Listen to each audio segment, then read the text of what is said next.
আনন্দ সংবাদ, আনন্দ সংবাদ, আনন্দ সংবাদ।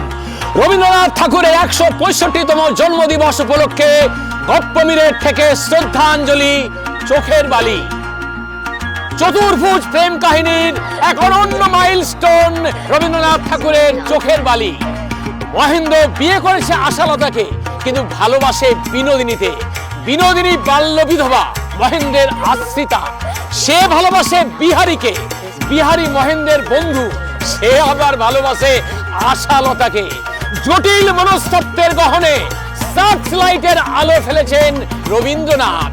মহেন্দ্রের অস্থির মন এক রাতে বিছানা থেকে উঠে বিনোদিনীর ঘরের সামনে এসে ডাক দেয়।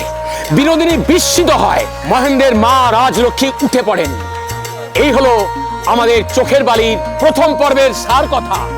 রাজলক্ষ্মীর ভূমিকায় প্রতিভাময়ী বাচিক শিল্পী উর্মিমালা বসু, কথকের ভূমিকায় দীপ প্যাকেটে বড়, আশালতার ভূমিকায় আপনাদের প্রিয় অভিনেত্রী দিতিপ্রিয়া, বিনোদিনীর ভূমিকায় আমাদের অতি প্রিয় গোধূলি, বিহারীর ভূমিকায় অনুজয়, অন্নপূর্ণার ভূমিকায় পাপিয়া রায় চক্রবর্তী এবং মহেন্দ্রের ভূমিকায়, যার আলাদা করে কোনো পরিচয় লাগে না, মীর আফসার আলী।